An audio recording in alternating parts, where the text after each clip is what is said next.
¿Qué tan mala o decepcionante podría ser una serie para que una cantidad significativa de personas se pudieran organizar y firmar una petición para volver a construir una temporada de televisión? Esto no era una broma en lo más mínimo, era una petición real y firmada en change.org. Y aunque pudiera resultar increíble, en realidad pasó. Más de 1 millón de personas pidió rehacer la temporada 8 de Game of Thrones y pidiendo escritores competentes. Eso no había sucedido antes con ninguna serie, y probablemente no lo hagan con ninguna después de todo esto. Cerca de 46 millones de personas vieron el episodio final, y casi la mitad de fans no salieron conformes con esta última entrega, aunque solo una mínima parte se dio el tiempo de firmar esta petición. La explicación oficial que circula por redes es que Benioff y Weiss se apresuraron, perdieron el hilo y simplemente no supieron qué hacer. Esa explicación no es del todo una mentira, pero tampoco es toda la verdad. La realidad es mucho más compleja que eso, y esta no involucra a los showrunners, sino al propio autor de los libros. Pero antes de hablar de cómo todo se vino abajo, hay que recordar qué fue lo que hizo tan especial a esta serie. En 2011, Game of Thrones ya era la serie más cara que había tenido la televisión hasta ese momento. Fue también la más pirateada del mundo durante varios años seguidos. Y además, logró algo poco común, que muchísima gente que jamás había tocado una novela de fantasía empezara a conectar con ese género. Ganó el Emmy a Mejor Drama 4 veces en sus primeras 6 temporadas, y no costaba entender por qué. Cada domingo por la noche, Game of Thrones era tema de conversación, y lo que hacía que funcionara tan bien era algo muy simple. Los personajes no tomaban decisiones estúpidas solo para que la trama avanzara. Todo lo que pasaba nacía de decisiones coherentes con quienes eran. Ned Stark murió por ser honesto en un mundo que castigaba ese tipo de actos. La boda roja pasó porque Robb Stark puso el amor por encima de la política. Cada tragedia tenía una razón humana y creíble por detrás. Eso era lo que hacía distinta a Game of Thrones, y eso fue exactamente lo que desapareció en las últimas 2 temporadas. Por eso tanta gente se quedó con la misma pregunta: ¿cómo se perdió algo así? En 2011, George R.R. Martin publicó el 5º libro de su saga, Danza de Dragones. Quedaban 2 libros más por escribir para cerrar la historia: Los vientos de invierno y Un sueño de primavera. Ese mismo año, Martin dijo en una entrevista, con la seguridad de alguien que siente que todavía tiene tiempo de sobra, que era muy poco probable que la serie lo alcanzara. Creía que aún tenía varios libros de ventaja, y ese cálculo le salió carísimo. La serie avanzaba más rápido de lo que él había anticipado, y justo cuando más necesitaba tener la historia bajo control, se topó con el problema más serio de su carrera. Los vientos de invierno seguía sin llegar.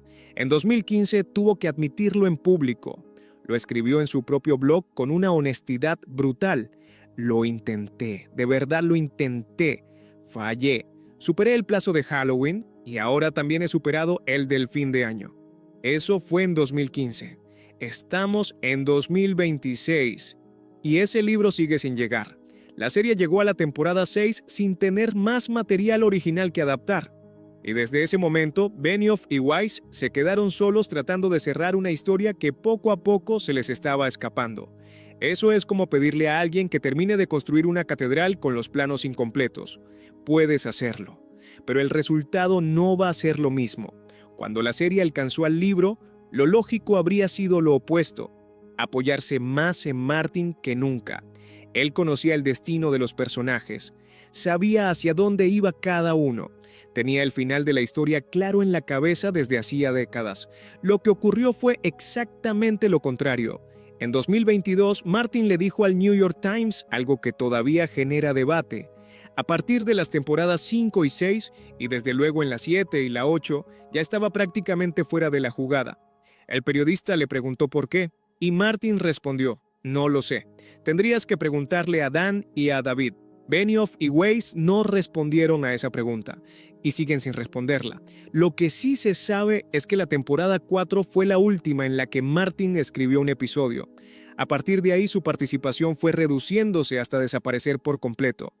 El agente de Martin fue todavía más lejos. Contó que el propio autor viajó a Nueva York para pedirle a los ejecutivos de HBO que la serie se extendiera a 10 temporadas de 10 episodios, que había historia de sobra, que ese final necesitaba más espacio. Esa conversación no cambió nada, pero el agotamiento de los showrunners era solo una parte del problema. La otra parte la tomó alguien más.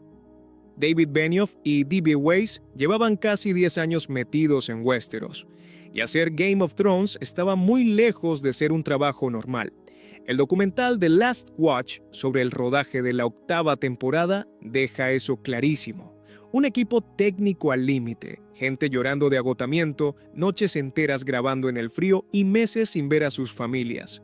Y en ese contexto, en 2018, antes de que se estrenara la temporada final, dos cosas pasaron al mismo tiempo. Lucasfilm anunció que Benioff y Weiss dirigirían una nueva trilogía de Star Wars, y Netflix les ofreció $200 millones para desarrollar proyectos exclusivos. $200 millones, solo para desarrollar ideas. No eran personas que estuvieran esperando quedarse más tiempo en Westeros. Y hay que decirlo con claridad, aunque genere debate. Eso es perfectamente comprensible. Nadie debería tener que pasarse 15 años de su vida en un solo proyecto si no quiere hacerlo. Pero el problema es lo que esa decisión le hizo a la historia. Cuando le comunicaron a HBO que las 2 últimas temporadas serían más cortas que todas las anteriores, el presidente de programación, Michael Lombardo, quedó desconcertado. Y cuando le propusieron cerrar la historia con 2 películas para cine, la reacción fue todavía más fuerte. Según cuenta James Andrew Miller en Tinderbox, Lombardo quedó aghast. Esa es la palabra exacta que usa el libro. No simplemente sorprendido, verdaderamente anonadado. HBO convenció a los creadores de no ir al cine, pero no pudo convencerlos de hacer más episodios. La temporada 7 tuvo 7 episodios, la temporada 8 tuvo 6. Las 2 últimas temporadas de la serie más compleja de la historia de la televisión sumaron 13 episodios en total.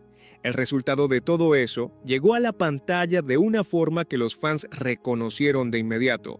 Personajes que habían tardado 7 temporadas en construirse empezaban a tomar decisiones que contradecían todo lo que los había definido, como si alguien hubiera borrado de golpe su historia y hubiera escrito otra encima, a toda prisa y sin demasiada imaginación. Jaime Lannister, uno de los personajes mejor construidos de toda la serie, volvía al punto de partida en apenas 2 escenas, como si todo lo que había vivido en los últimos 6 años de pronto dejara de importar.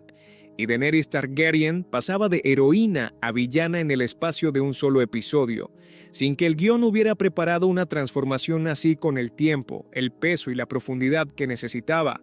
Los fans le pusieron nombre a otro de los problemas: el viaje en avión a Dorne. Los personajes ya no recorrían Westeros, simplemente aparecían donde el guión los necesitaba, sin importar el tiempo, la distancia ni la lógica.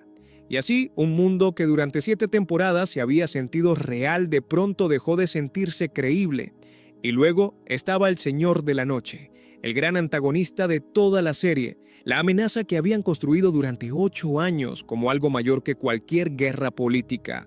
El símbolo del verdadero enemigo que todos ignoraban mientras jugaban al Juego de Tronos, eliminado en la mitad de la temporada 8 por un personaje secundario, en una escena que duró menos de 1 minuto.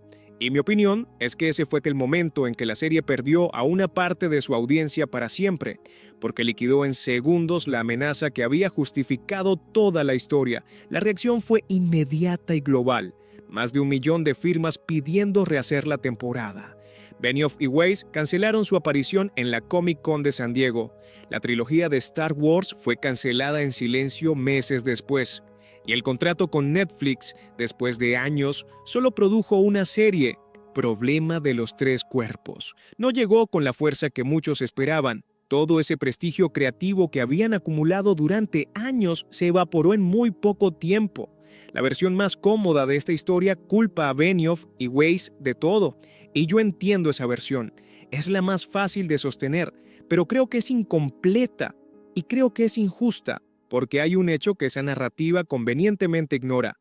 George prometió que Los vientos de invierno estaría terminado antes de que la serie lo alcanzara. Hizo esa promesa en público y no la cumplió. Al no cumplirla, dejó a los dos escritores que adaptaban su obra sin la materia prima que los había hecho grandes. Y aquí es donde, para ser justos, creo que hay que decir algo más. Benioff y Weiss eran extraordinarios adaptando a Martin, construyendo escenas que el libro describía en una línea, añadiendo capas emocionales a lo que en la página era solo política, dando vida a personajes que en el libro eran secundarios. Pero una cosa era adaptar a Martin, otra muy distinta era cerrar por cuenta propia una saga de esa magnitud, y Martin, que era quien mejor entendía ese cierre, ya no estaba ahí para guiar ese final. Por elección propia de Benioff y Weiss, sí, pero también porque el libro que habría evitado todo esto sigue sin existir 15 años después. El propio Martin lo admitió en su blog cuando terminó la serie. Ojalá hubiera tenido unas temporadas más, unas temporadas que él mismo podría haber alimentado, si hubiera terminado el libro. Game of Thrones no colapsó porque alguien fuera incompetente, colapsó porque todo se vino abajo al mismo tiempo. Un autor que no terminó los libros, unos showrunners que ya querían salir, una cadena que no supo retenerlos y una historia demasiado grande para el tiempo que le quedaba. No hubo un solo villano, hubo varias cosas fallando a la vez. Y lo más inquietante no fue el colapso en sí, sino lo que vino después. Martin sigue sin terminar el libro. Benioff y Weiss siguieron con sus carreras. HBO levantó House of the Dragon y mantuvo vivo el universo, y la temporada 8, pese a todo, sigue siendo la más vista de la serie. En Hollywood, uno de los derrumbes creativos más grandes que ha visto la televisión no le costó el negocio a nadie, se lo costó a la audiencia, a millones de personas que invirtieron años en esta historia y que todavía siguen sin tener el final que merecían. Y ese final, si algún día llega, llegará en los libros de Martin. Si es que los termina. Si llegaste hasta aquí, gracias de verdad. Y si este video te pareció valioso, ya sabes, un like, un comentario y una suscripción me ayudan muchísimo a seguir construyendo este proyecto. Nos vemos en el siguiente video.